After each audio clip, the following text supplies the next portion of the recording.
Hello guys, gagawa po ng maha blanca. Ito po yung ating cornstarch, 1/4 kilo. Yung ating maha guys, meron tayong ilalagay na buko. Yun po yung flavor niya, maha buko. Ayan guys, yung buko natin. At yung ating half kilong sugar, white. At yung ating plain na peanut. Ito po yung ating lalagyan ng ating peanut, kulay blue. Plain lang siya. Tapos yung ating i-buff. Yan, ating i-buff guys. Ibaforada na ilalagay natin. Ihalo. At yung ating fresh gata. Ayan. Tapos yung ating all-purpose cream. Yan ang ilalagay natin guys. So, start na tayo ng ating pagluto. Mahabuko. Unahin natin ilagay yung gata. Ayan. Wala tayong fresh na gata. Ito lang ang gagamitin natin guys.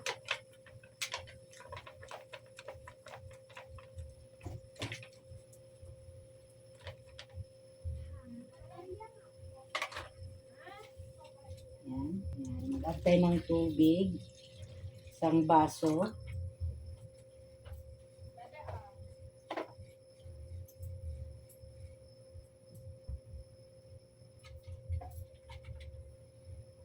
Pakukuluan natin.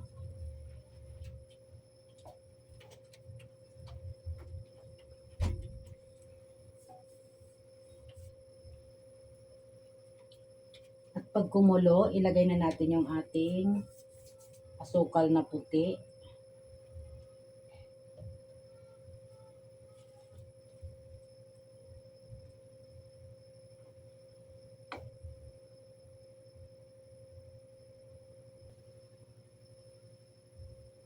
So yun guys, ilagay na natin, kumulo na siya, ilagay na natin yung ating asukal. Half kilo.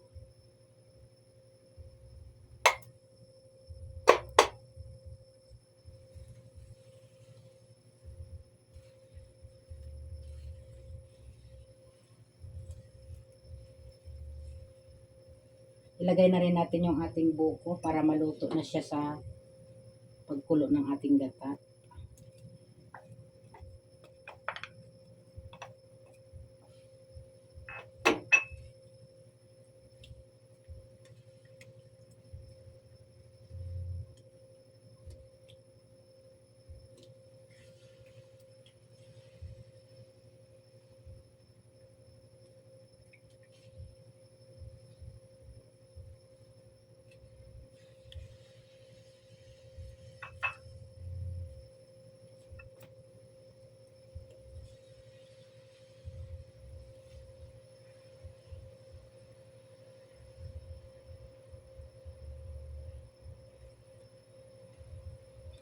Depende naman yan sa inyo kung damihan nyo yung buko na paglagay.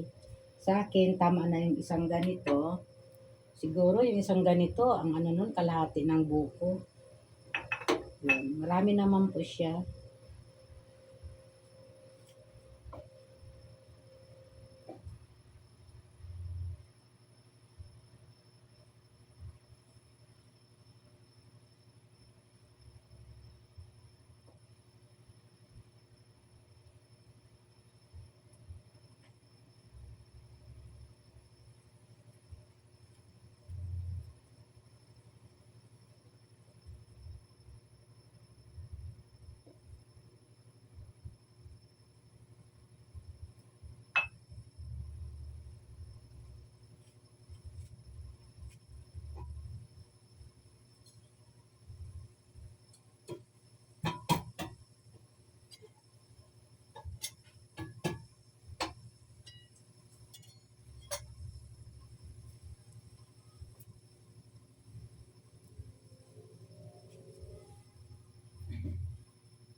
So yun, ilagay na po natin yung ating cornstarch.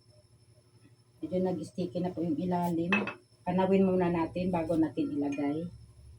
Ayan, tumining na po siya. Again, ano natin na ng konti. Dahil tumining yung ating cornstarch sa ilalim. Kailangan haluin natin siyang mabuti para masama lahat ng ating paglagay.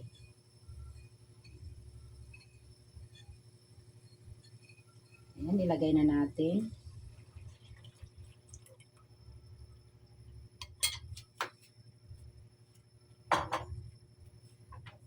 Haluin. Huwag po tigilan ang paghalo para po hindi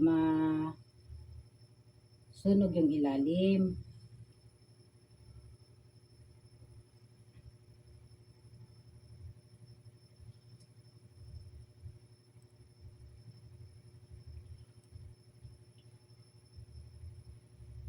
Maglalagay tayo na yung konting mani.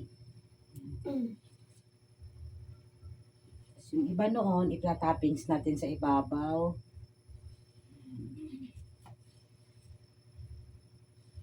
Lalagay na rin natin yung ating i-buff.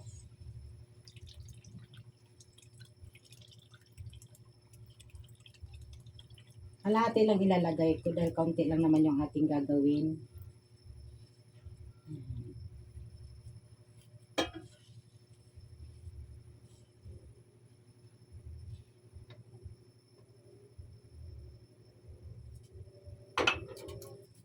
Open natin yung ating Nestle cream all purpose.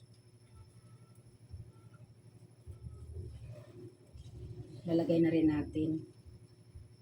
Sticky siya, galing siya sa ref, nilagay ko. Para mas masarap yung galing sa ref.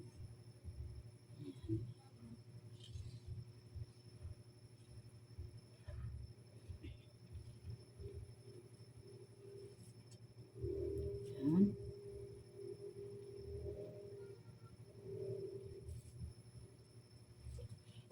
Lagyan natin. Hinaan natin yung apoy. Low heat lang.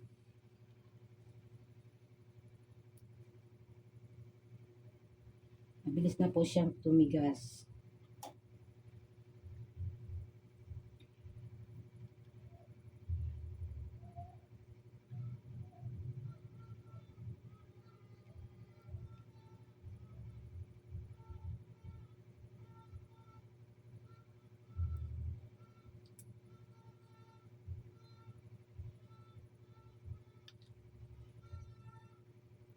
Nahilig ako sa buko, kaya buko ang inilagay ko sa aking maha.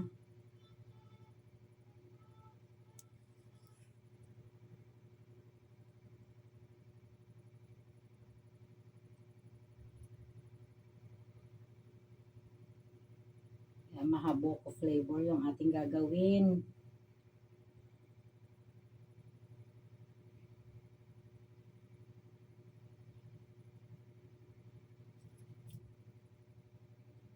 Maglalagay tayo ng kaunting asin para ay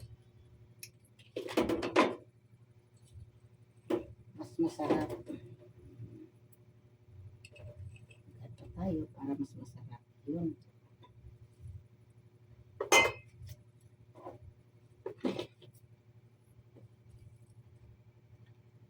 Pag gumawa tayo ng mga kakanin, may na matamis, mas maganda, masarap maglagay tayo ng kaunting asin.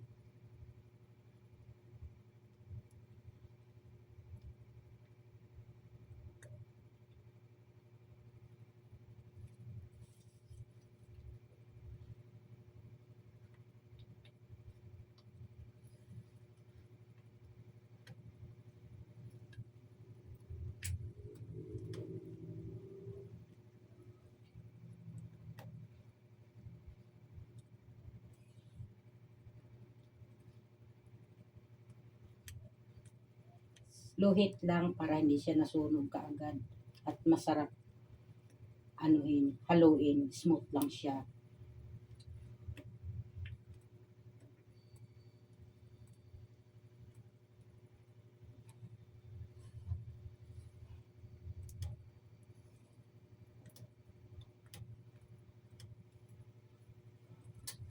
1/4 kilo na cornstarch yan.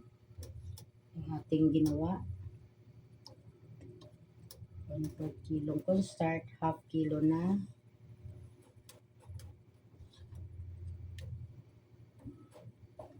sugar. Depende na lang sa inyo yan kung sa inyong paglagay ng lalagay na tubig. Sa akin ay yung isang sachet ng Coco-Mama at 1 glass na tubig.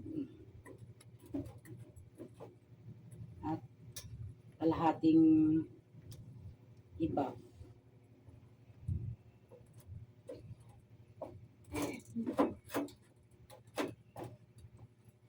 Pwede rin fresh milk ilagay nyo dito.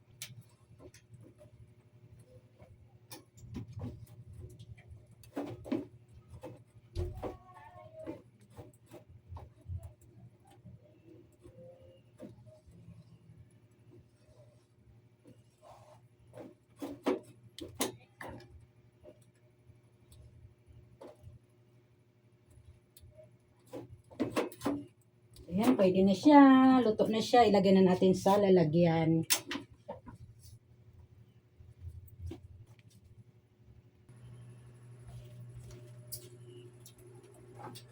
Ayan, transfer na natin siya. Lagyan na natin siya dito.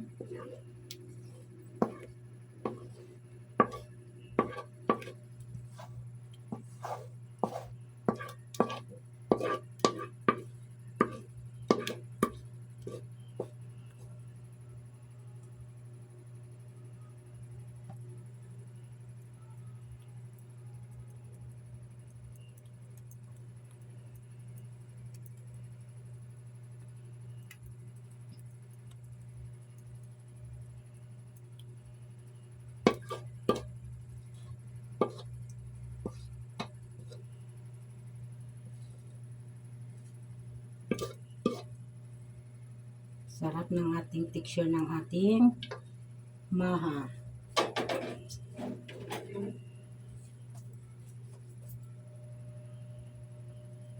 Maglalagay tayo ng peanut na ating dinurog kanina.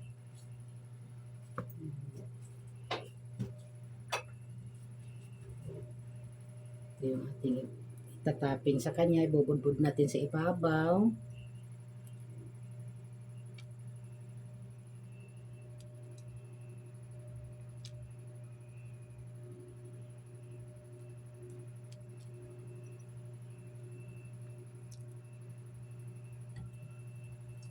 Wala kayong latik, pwede naman maniin ang ano natin.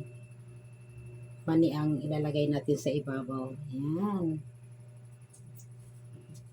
So yun guys, maraming salamat. Yummy na oh. Palalamigin natin siya before natin ilagay sa ref. Sa baba lang, wag natin ilagay sa freezer.